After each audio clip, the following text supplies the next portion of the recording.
Pemirsa, tidak cukup bukti menjadi alasan Majelis Hakim PN Bandung memvonis bebas Ghazal Basaleh. Untuk membahasnya sudah bergabung bersama kami pegiat anti korupsi Tama S. Langkun dan Kabag Pemberitaan KPK Ali Fikri. Saya ke Ali Fikri terlebih dahulu. Pak Ali, rencananya ini KPK akan mengajukan kasasi. Seperti apa nanti, apakah memang ada bukti-bukti tambahan? Karena menurut Hakim Tipikor bukti tidak cukup kuat.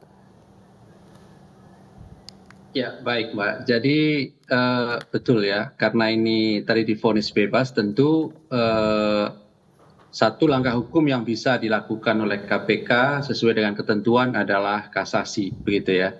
Nah, pada tingkat kasasi tentu tidak akan menguji fakta hukum lagi ya, tetapi penerapan hukum, begitu. Kami sangat yakin bahwa apa yang kemudian dibuktikan, ya didakwakan dan dibuktikan oleh jaksa KPK, kami yakin bahwa alat bukti yang dibawa pada proses persidangan telah sangat jelas, begitu ya.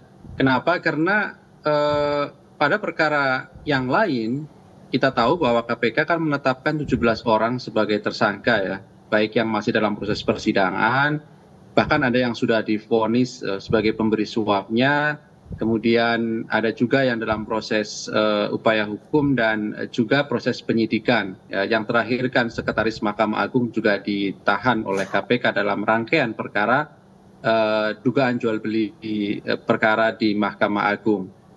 Nah, oleh karena itu tentu ada waktu 14 hari ke depan, jaksa KPK nanti pasti akan mengajukan upaya hukum kasasi ke Mahkamah Agung.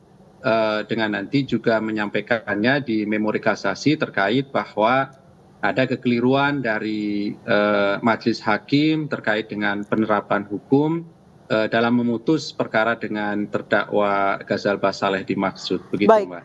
Mas Tama, tanggapan Anda? Ya, tentu yang paling pertama kita pasti akan dukung KPK untuk melakukan kasasi ya, karena kalau kita lihat dari penyampaian KPK sendiri, KPK yakin dengan alat bukti yang dimiliki. Jadi tentu saja kasasi merupakan satu-satunya hal yang harus KPK lakukan. Kalau kemudian kita lihat dari putusan yang kemudian dibacakan, meskipun saya juga belum melihat begitu, belum membaca begitu, ada penilaian dari hakim yang kemudian mengatakan bahwa kurangnya alat bukti dianggap tidak cukup kuat, khususnya pada keterangan saksi dan bukti petunjuk, dan mudah-mudahan hal ini kemudian bisa dalam tanda kutip terkoreksi dalam kasasi yang diajukan oleh Komisi Pemberantasan Korupsi. Dan poin lainnya, saya juga berharap begitu ya, karena KPK juga sudah mengatakan akan memproses TPPU-nya, meskipun kita juga nggak tahu apakah dalam putusan tersebut juga tidak hanya gratifikasi, tapi juga TPPU-nya yang tidak terbukti. Saya rasa itu juga menjadi salah satu hal yang kemudian kita harapkan, karena ketika bicara soal perkara korupsi tidak hanya semata-mata hanya menghukum pelaku, tapi juga ada uang yang kemudian bisa diambil atau dirampas untuk negara. Demikian, Mbak. Pak Ali, kalau misalnya pertanyaan masyarakat adalah yang tidak kuat itu bukti yang mana? Yang dianggap hakim bukti yang tidak kuat itu yang mana? Iya, tentu inilah yang nanti akan dikaji ya secara mendalam oleh tim jaksa KPK. Sebenarnya kekeliruan dalam mengambil keputusan itu pada sisi mana begitu ya, dari hakim. Kami tentu secara prinsip sih kita semua harus hargai setiap putusan peradilan ya. Tetapi dari sisi lain tentu juga dapat dikoreksi putusan dimaksud. Oleh karena itu nanti KPK setelah menerima salinan putusan resminya ya, karena yang dibaca tadi kan sebenarnya poin-poinnya saja oleh majelis hakim.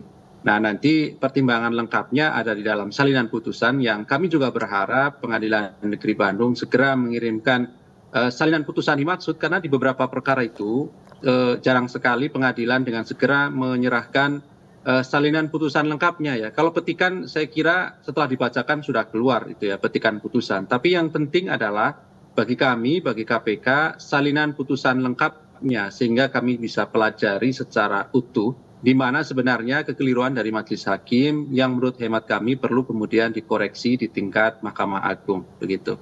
Baik. Kemudian silakan. betul ya apa yang disampaikan tadi oleh Mas Tama ya. Jadi kami juga masih ada proses penyidikan dengan tersangka GS ini selaku Hakim Agung, yaitu dugaan penerimaan gratifikasi puluhan miliar dan juga tindak pidana pencucian uang, dan ini belum diperiksa di pengadilan. Oleh karena itu tentu proses penyidikan ke depan masih terus KPK lakukan, dan pada gilirannya tentu nanti ketika berkas perkara telah selesai kami limpahkan pada proses penuntutan dan persidangan beserta dengan terdakwanya, begitu. Baik, Mas Tama, bagaimanapun inilah adalah Hakim Agung kemudian divonis bebas oleh hakim juga. Ini masyarakat pasti nyangkanya ada kong kali kong di belakangnya. Sebenarnya apa yang bisa dilakukan agar prasangka itu tidak meluas di masyarakat?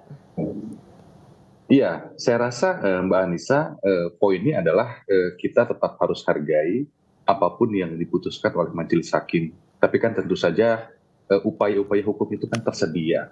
Pilihan KPK untuk melakukan kasasi tentu saja sesuatu yang menurut saya tidak bisa dihindarkan.